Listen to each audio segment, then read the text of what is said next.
First, electricity is the new groceries, but we found the stock to offset your rising power bill. Then why your Spotify bill is going up. Again. And why Spotify should get into fitness. And finally, the Gap's plan to become the next Marvel Studios. All of that's on the pod, Jack. Let's hit the best one yet. This is Nick. This is Jack. Welcome back. It is Tuesday, January 20th, and today's pod is the best one yet. This is a T-Boy. The top 3 pop business news stories you need to know today. Jack, can I just say that since we interviewed the Elf CEO, you're glowing. You look like you're 18 again over there, man. Well, I haven't put into practice the personalized skincare routine he prescribed for me. Yeah, we didn't tell you this, but the Elf CEO introduced Jack to the Fountain of Youth. I'm still waiting for the products he claims he shipped to me in the mail. Let's get to the news. For our first story, with the average power bill up 7% in the last year, electricity is the new groceries. And the result is a BYOP policy for tech companies building data centers. BYOP, bring your own power. And there's one huge stock market winner. Yeah, it is. Last week, we got the inflation report for December. The celebrity of economic reports. Everyone pays attention to this guy. Prices in this economy are up 2.7% from last year, according to the CPI report. See, when people want prices to come down, prices rising 2.7% is just way too much out there. But the price you're most noticing going up right now is probably electricity. It's up 6.7% on average from last year. And what's the reason for that, Jack? AI data centers, which consume more juice than entire states do. Get this. In places near data centers, electricity prices have more than doubled in just the last few years. Last week, we covered Meta's new data center in Louisiana. It's going to consume the same amount of electricity as 5 Vermonts. Which is why the president, eager to show action on affordability, is telling tech companies to BYOP. If you're going to build the data center, you got to bring your own power. In other words, stop hogging our electricity and driving up prices for everybody else. BYO. Bring your own or build your own, as in entire power plant. And Microsoft just announced they'd voluntarily do this by paying for new plants and upgrades themselves. And just about every state is considering their own bill to require that tech companies do this. But besties, there is a deeper story here Jack and I discovered. Because our demand as a country for power hasn't spiked this much in 70 years. You'd have to go back to the 1960s to see a period where our demand for electricity has risen by as much as it is right now. Okay, and Jack, let's go back to that period 70 years ago. What happened in that moment that caused electricity to spike? The air conditioner became mainstream. Air conditioner was the new product, and it caused electricity use to rise 7% per year in the 1960s. Today, AI is the cool new product, and it will soon eclipse electricity growth rates from 70 years ago with the air conditioner. Because remember, every time you push enter on ChatGPT, a data center somewhere starts humming. And uses 10 times the power of a normal Google search. Basically, every time Jack asked ChatGPT how to microwave a burrito, an entire lake vanishes. Okay, that's a bit of an embellishment, and you just made me feel really bad. Jack was researching his new trip to Italy on ChatGPT, and the Mediterranean Sea actually got lower. This is called gallows humor. I appreciate it, but you're still making me feel bad. That's exactly what a guilty person would say, Jack. Back to BYOP. The winner of this build your own power trend isn't nuclear, at least not yet. It's actually General Electric. So Jack, what's the takeaway for our shocking buddies over at GE? The one company that's in as high demand as Nvidia right now is GE Vernova.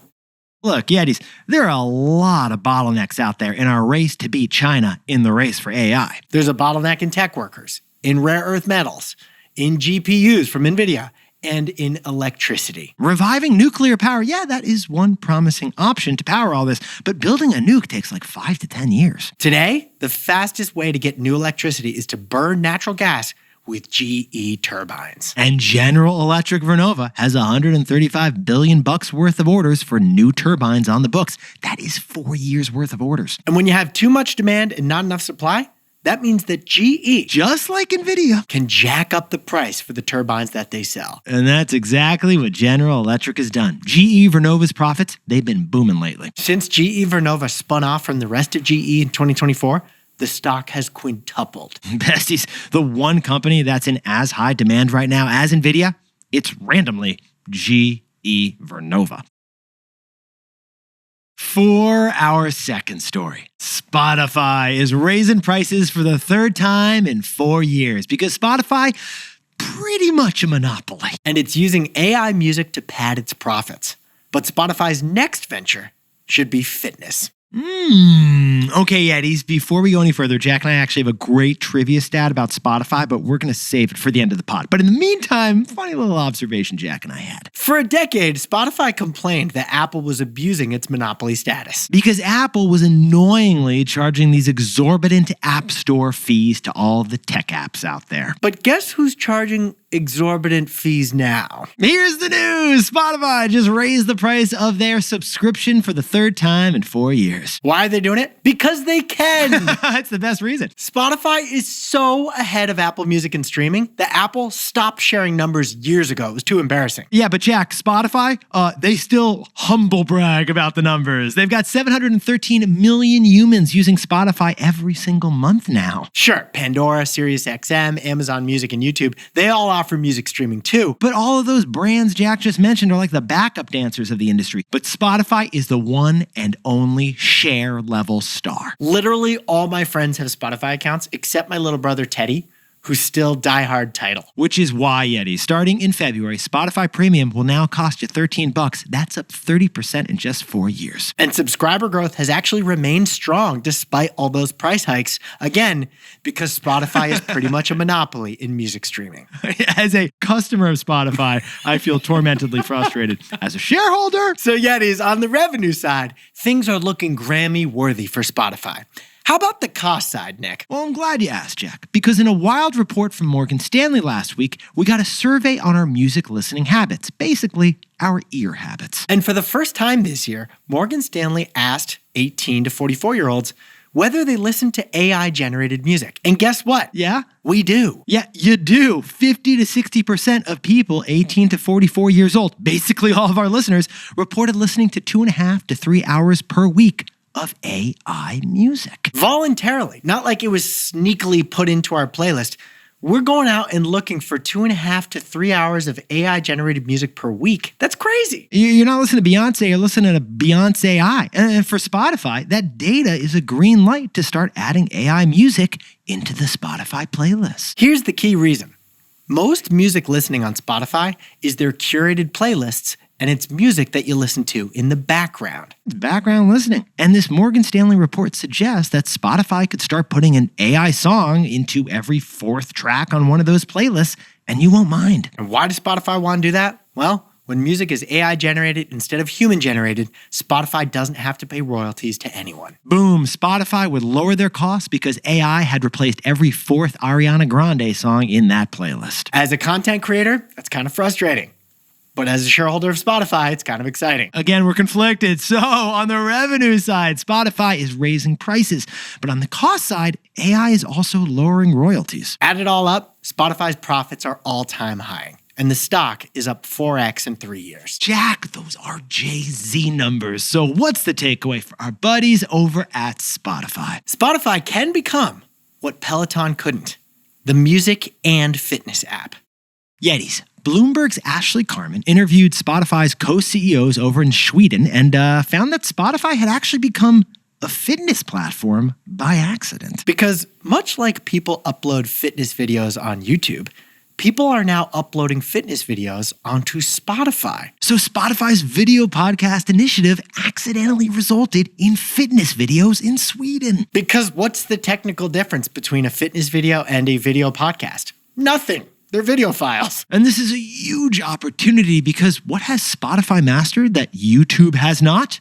Music, playlists, fitness playlists. Spotify's next initiative should be to allow fitness creators to pair their workout videos with Spotify music. I mean, Jack, how many burpees do you have to do to realize that music is what matters the most to workouts? And Spotify playlists are the best playlists. Call it Spotify Sweat. It could hugely increase the amount of time spent on Spotify. It could add new users, and it could enable future price hikes from Spotify. I mean, I hate saying this because we're also Peloton shareholders, but Jack, Spotify could become what Peloton could not, the music and fitness app. Hey Yetis, if you're a bestie, take a sec and hit that subscribe button. And like this video while you're at it. If you leave a comment, by the way, we'll read it. For our third and final story, The Gap created a whole new position last week, Chief Entertainment Officer, and invented a whole new word, fashion-tainment. But it's not just the Gap. Nope. Every cool brand is trying to bring Hollywood in-house. Oh, yeah, it is for the 3-day weekend. Jack and I did a little weekend magazine binge. And Jack... Full disclosure, this was you, not me. I did not read Vogue with you. Well, I whipped open Vogue, and what is the top headline? Does your brand need a chief entertainment officer? I'm still waiting for your gift subscription to be sent to my house. It's coming. But Yetis, The Gap did just that. Last week, The Gap hired a former Paramount executive, Pam Kaufman, to be the inaugural chief entertainment officer. The Gap is opening a Los Angeles office for this whole new role. And what's the purpose, Jack? Scale The Gap's IP across music, TV, film, sports, and gaming. AKA fashion-tainment. Or as Gap's CEO, who has the best hair in the industry, said, fashion is entertainment. Picture original movies that weave in The Gap's brand like silk. I mean, Jack, if The Devil Wears Prada gets another sequel, The Gap could insert itself into the script early, and Miranda Priestley, she'd be into it. You think she'd be into The Gap? No, she would hate it. Yeah, that's a little too pedestrian for her. I think if you pay her enough, Miranda's into it. Or Jack, how about a Jerry Garcia biopic? True, because as my sweatshirt I used to wear proudly proclaimed on the chest, The Gap was founded in San Francisco in 1969. So picture a Gap movie about the Grateful Dead with a scene at the original Gap store. Having a Hollywood executive and a Hollywood office lets The Gap do these things from the inside, from the script level onward. Because besties, remember that viral Gap Cat's Eye commercial we covered over the summer? It got hit up in their earnings report. It was so big. This whole entertainment initiative is a result of that commercial success. But besties, this is what Jack and I find fascinating about this story. It ain't just The Gap. As society tolerates brands showing up more in film and culture, Every brand is becoming entertainment. if you listened to yesterday's episode of our pod, you heard the Elf Beauty CEO say that they're actually an entertainment company. Because Roblox, a video game company, is a huge source of new sales growth for Elf Beauty, a makeup company. Your avatar wears elf makeup in Roblox. And it's not just Elf makeup. How about Starbucks Studios? We covered it on the pod last year. They're doing a documentary with Keanu Reeves about a Latina chess prodigy. It's totally unclear to us how the Starbucks brand is going to be sprinkled into that plot. It's not a latte love story, but this is made by Starbucks' new studio. Mattel, of course, hit it big with a $1 billion box office hit in the Barbie film, but they have 19 more movies planned based on their famous toys. Bet you didn't know that Uno, Hot Wheels, the American Girl doll, they're all getting Mattel full movies in the next few years. And last week, Ralph Lauren added an NBC executive to the board to focus on the word that The Gap just came up with, fashion-tainment. Jack, remember last year we predicted the Ralph Lauren bear was an undervalued form of IP? Get that teddy bear TV show on Peacock. Ralph, we know you're listening. Make it happen. So Jack, what's the takeaway for our buddies over at The Gap? It's not product placement, it's plot placement. Yetis. It's actually Red Bull who pioneered this brand content strategy decades ago. Extreme videos that didn't directly sell you their energy drinks. Indirectly, they did. But what's different now is that the ambition is bigger. This is bringing whole Hollywood studios in-house. Because if HBO can turn Game of Thrones into a dozen different spin-off shows, why can't The Gap with their hoodie? The Gap sweatshirt is valuable IP, just like Barbie is. It could have a star role or a supporting role or a barely there in the background but subconsciously get you to buy. A 2-hour movie about a WNBA prospect who learns basketball on the street in a Gap hoodie? Ads get skipped, movies get shared. So toys, coffee, and now fashion want in. Besties, while traditional Hollywood studios are struggling, brands are bringing them in-house instead. It's not product placement, it's plot placement. One brand woven throughout. Jack, can you whip up the takeaways for us for the 4-day work week? Spotify is increasing prices $1 per month for the third time in 4 years. And AI can lower their music costs too. But what about Spotify Sweat? Their next initiative, let fitness creators use Spotify music in their videos. For our second story, The Gap has a chief entertainment officer focused on fashion-tainment. The new hoodie movie, or what we hope will be a new hoodie movie, won't be product placement. That will be plot placement. And our third and final story, as tech companies are forced to bring their own power, in the short term, they'll need GE turbines. And that is why GE Vernova stock has quintupled since just last year. But besties, this pod's not over yet. Here's what else you need to know today. First, advertisements have entered the chat. No, literally, ads are coming to ChatGPT. OpenAI just announced it on Friday. And they're going to be personalized by default based on your chat history. So they could be targeted even better than like Instagram ads are targeted. Ads, though, we should point out, are only for free users. If you pay $20 a month, you won't get ads on ChatGPT. And we know what you're thinking. Are the answers you get from ChatGPT going to be sponsored answers? Well, OpenAI says no, but that is what OpenAI would say. And second, we've got a new biggest landowner in the world. For a long time, it was Ted Turner, by the way, Jack. Ted Turner famously had a goal to buy enough land to be able to ride on his horse from the southern border of America to the northern border of America. But now, the owner of the NFL's Los Angeles Rams has the most land of any American after buying nearly 1 million acres in New Mexico. Stan Kroenke owns more acres of land than Yellowstone National Park. And finally, Verizon will officially pay you $20 if you were affected by last week's epic outage. Full disclosure, I was affected by that Verizon outage. And Jack, cha-ching? No, I got a text message about it this morning, and I assumed it was a scam. Like, who texts me saying, click this link for $20? Oh, a scammer does, Jack. And yet, I think it was legitimate, and I missed my chance to collect $20. This is bogus. Verizon should have been much more clear that this is like not a scam. Jack, it sounds like you would like to speak to a manager. And we will do so on another pod. Now, time for the best fact yet, which, because we're kicking off the week, means some T-Boy trivia. Jack, what do we got for T-Boy Tuesday? It's about Spotify. Daniel Ek is no longer the CEO of Spotify. Last year, he appointed 2 co-CEOs to succeed him. Alex Nordstrom and Gustav Soderstrom. Now, do you notice the similarity in their last names? Yeah, I'm strumming on some strums over here, Jack. They both end with Strom. Here's the trivia.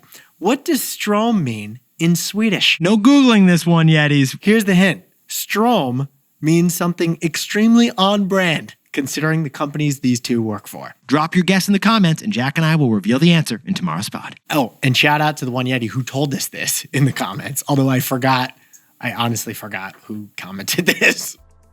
Yetis, you're looking fantastic, and so are our live shows this year. We already sold out 2 of them, Jack. We have a couple of legendary surprises that we just built into the run of show. These are good. You're gonna wanna be there. You're gonna wanna be there in person. Very on brand, considering we're calling it the IPO Tour. The Austin show is sold out. The Los Angeles show is sold out. But New York, DC, still available. We got some tickets left. Snag them while you can. Links are in the episode description. We'd love to see you there. In the meantime, lights, camera, Jack and I will see you tomorrow.